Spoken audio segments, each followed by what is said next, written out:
మన దేశంలో 28 రాష్ట్రాల ముఖ్యమంత్రులు, 3 కేంద్రపాలిత ప్రాంత ముఖ్యమంత్రులు, మొత్తం 31 మంది ముఖ్యమంత్రులు ఉంటే అందులో ఆ ఒక్క ముఖ్యమంత్రి గడిచిన 9 సంవత్సరాలుగా ఎందుకు నెంబర్ 1గా ఉంటూ వస్తున్నారు? కొన్ని వందల కారణాలను మనం విశ్లేషించుకోవచ్చు, కానీ ఒక 10 ప్రధాన కారణాలను మీతో షేర్ చేస్తాను. రీజన్ నెంబర్ 1, 2017లో ముఖ్యమంత్రిగా బాధ్యతలు చేపట్టడానికి ముందు ఆ రాష్ట్రంలో ప్రాపర్ కరెంట్ ఉండేది కాదు. కరెంట్ ఉండడాన్ని లగ్జూరియస్ థింగ్గా ఫీల్ అయ్యేవారు ఆ రాష్ట్ర ప్రజలు. కానీ ఇవాళ మీరు ఆ రాష్ట్రంలో ఏ మూలకు వెళ్ళి చూడండి, కరెంటు పుష్కలంగా లభిస్తుంది. Reason number 2, జపానీ బుఖార్. ఇది దోమకాటు వల్ల వచ్చే ఒక వైరల్ ఇన్ఫెక్షన్. దీని కారణంగా ఆ రాష్ట్రంలో ప్రతి ఏటా పదులు వందలు కాదు వేలల్లో లక్షల్లో జనం చనిపోతూ ఉంటారు, ముఖ్యంగా 15 ఏళ్ల లోపు పిల్లలు. కానీ ఇవాళ మీరు ఆ రాష్ట్రంలో ఏదైనా దినపత్రిక ఓపెన్ చేసి చూడండి, ఏదైనా న్యూస్ ఛానల్ చూడండి, జపానీ బుఖార్ వల్ల ఇవాళ పలానా 15 ఏళ్ల లోపు పిల్లాడు చనిపోయాడన్న వార్త ఒక్కటి కూడా చూడండి. Reason number 3, goonda Raj, mafia Raj. ఆయన అధికారం చేపట్టడానికి ముందు ఆ రాష్ట్రంలో ఎలాంటి పరిస్థితులు ఉండేవి తెలుసా? మహిళలు అభద్రతాభావంతో భయపడిపోయేవారు, మాస్ కిడ్నాపింగ్లు జరిగేవి, పిల్లల్ని ఎత్తుకుపోయేవారు, రేప్ చేసేవారు, చంపేసేవారు, కేసులు ఉండేవి కాదు. కానీ ఇవాళ ఆ మాఫియా గూండారాజుని కూకటి వేళ్లతో పెకలించేశారు ఆయన.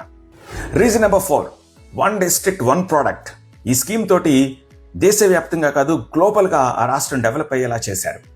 రీజన్ నెంబర్ 5, 2017లో ఆయన అధికారం చేపట్టిన తర్వాత ఆ రాష్ట్రంలో స్టేట్ హైవేస్, నేషనల్ హైవేస్ వేరే ఏ రాష్ట్రంలోనూ డెవలప్ అవనంతగా ఆయన అక్కడ డెవలప్ చేశారు. Reason number 6, Kashi, Ayodhya, Mathura, Brindavan. ఈ టెంపుల్స్ అన్ని ఆయన అధికారం చేపట్టడానికి ముందు ఎలా ఉన్నాయి, అధికారం చేపట్టిన తర్వాత ఎలా అయ్యాయి. రీజన్ నెంబర్ 7, కరెంట్ వచ్చి ఇన్ఫ్రాస్ట్రక్చర్ డెవలప్ అయ్యి ప్రోడక్ట్ డెవలప్ అయితే కంపెనీస్ రాకేం చేస్తాయి. వందల వేల సంఖ్యలో కంపెనీస్ వచ్చాయి. ప్రతి ఒక్కరికి గవర్నమెంట్ ఉద్యోగం ఇవ్వడం సాధ్యం కాదు. అలా అని చెప్పి చేతులు ముడుచుకొచ్చాలేదు. విపరీతమైన జాబ్ క్రియేషన్ జరిగింది. ఆ చుట్టుపక్కల ఉన్న రాష్ట్రాల్లో బీహార్ నుంచి కానీ, ఒడిశా నుంచి కానీ, బెంగాల్ నుంచి వలసలు ఉంటాయి. కానీ అంత పెద్ద రాష్ట్రమైన ఆ రాష్ట్రం నుంచి వలసలు చాలా తక్కువ ఎందుకున్నాయి? బికాజ్ జాబ్ క్రియేషన్ అలా జరుగుతోంది కాబట్టి. రీజన్ నెంబర్ 8, అవినీతి రహిత పాలన. నో లంచాలు, నో స్కామ్లు. లంచం తీసుకోవాలన్నా, స్కామ్ చేయాలన్నా భయపడిపోయేలాగా చేశారు ఆయన.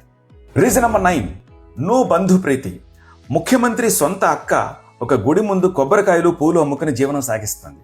ముఖ్యమంత్రి సొంత తల్లి ఎక్కడో ఉత్తరాఖండ్లో ఒక మారుమూల పల్లెలో సాధారణ ఇంట్లో ఉంటూ జ్వరం వస్తే గవర్నమెంట్ హాస్పిటల్కి వెళ్ళి ఉచిత మందులు తెచ్చుకుని జీవనం సాగిస్తున్నారు. ఇక బంధుప్రీతి ఎక్కడుంటుంది? రీజన్ నెంబర్ 10, ప్రపంచంలోని 200 దేశాలుంటే అందులో 20 దేశాల తర్వాత అత్యధిక జనాభా ఉన్న రాష్ట్రం, దేశం కాదు ఆ రాష్ట్రం, 25 కోట్ల మంది జనాభా ఉన్న రాష్ట్రాన్ని ఎటువంటి సమస్యలు లేకుండా ఏకతాటి మీద ప్రశాంతంగా తీసుకెళ్తుంటే ఆ రాష్ట్ర ముఖ్యమంత్రి నెంబర్ 1 ముఖ్యమంత్రి కాకేమవుతారు చెప్పండి. ఇన్ని చెప్పిన తర్వాత కూడా ఆ రాష్ట్రం ఏది, ఆ రాష్ట్ర ముఖ్యమంత్రి ఏదో నేను మీకు చెప్పాలా? Right your comment, please like it and do share it.